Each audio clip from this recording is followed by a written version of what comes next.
हम मंदिर क्यों जाते हैं? क्या ईश्वर वही है? या फिर बचपन से हमें ये सिखाया गया है कि एक मंदिर होता है, उस मंदिर में जाते हैं हम लोग, वहाँ एक मूर्ति होती है और उस मंदिर में उस मूर्ति के सामने हम नतमस्तक होकर, अपने सिर को झुकाकर उसे प्रणाम करते हुए जो कुछ भी मांगते हैं उस ईश्वर से, वो हमें मिल जाता है। लेकिन विशाल का है ईश्वर को जानने का सिर्फ इतना सा मौका, उसका रूप, उसका स्वरूप, वो कहाँ है, कैसा है, उसकी आत्मा, हमारी आत्मा, ये बहुत सारे सवाल हैं जिस तक पहुंचने का हमें जो दरवाज़ा है वो वहीं तक स्टॉप हो जाता है। क्या हमें लगता नहीं है कि रोज़मर्रा की ज़िंदगी में जो आम ज़िंदगी है उसके अंदर चाहे हम किसी भी मंदिर जाते हैं तो क्या उस ईश्वर को जिसके पास हम जा रहे हैं उसको बेहतर समझ पाते हैं, या सिर्फ उस दूरी तक पहुंचने में, वहाँ पहुंचकर दर्शन मात्र, आंखों से आंखें मिलाने में, क्या वो सारी चीज़ें तृप्त, ये 5 मिनट के वो इमोशंस उसमें आते हैं, वो भाव उसमें आते हैं और वो रो लेता है, वो अपनी बात कह लेता है, तो सारी चीज़ें पूरी हो जाती हैं? क्या ईश्वर जिसने ये सारी सृष्टि बनाई, सब कुछ बनाया, उसको उसको जानने का, उसको समझने का क्या हमारे पास वो हक नहीं है?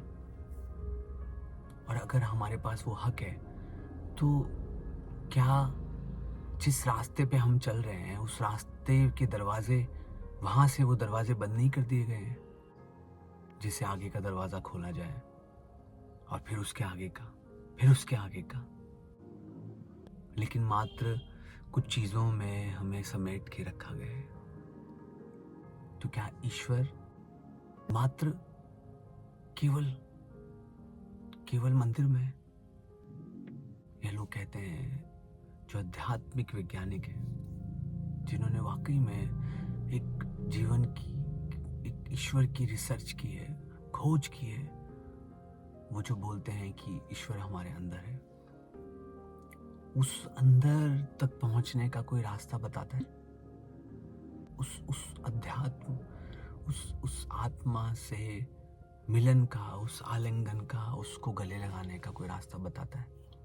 नहीं, कोई नहीं बताता, क्योंकि सारे रास्ते जो है वो मंदिर में जाके उस मंदिर में, उस मूर्ति के सामने नतमस्तक होके, हाथ जोड़ के, सिर झुका के खत्म हो जाते हैं। लेकिन यकीन मानिए, ईश्वर इससे बहुत कहीं कहीं ऊपर है और उसे जानने के लिए हमें एक खोज में निकलना पड़ेगा। वो खोज है अध्यात्म की खोज। और सबसे पहले ये समझना होगा कि ईश्वर वो नहीं है जिससे बहुत कुछ मांगा जाए। जब उसने आपको सब कुछ दे दिया, सब कुछ दे दिया, तो जब हमारी सबसे पहली जो गलती है अपने बच्चों को, या फिर हमें खुद जो सीखा है हमने कि हम जो भी उसके सामने नतमस्तक होकर मांगेंगे हमें मिलेगा। क्या ईश्वर से मांगने, हाँ मैं मानता हूँ वो पिता है, वो सर्वे सर्वा है, वो परमेश्वर है, सब कुछ उसने ही दिया है और उससे नहीं मांगेंगे तो किससे मांगेंगे? लेकिन क्या ये देन और लेन का किस्सा है ईश्वर?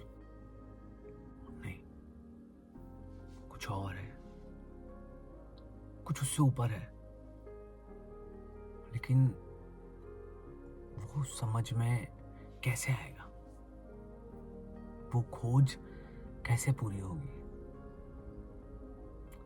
तो मैं ये खोज करूंगा आपके लिए, मेरे लिए। इस खोज में मुझे आप लोगों का साथ चाहिए, आप लोगों का प्यार चाहिए, तो मेरी शुरुआत लोगों के आशीर्वाद से शुरू होगी।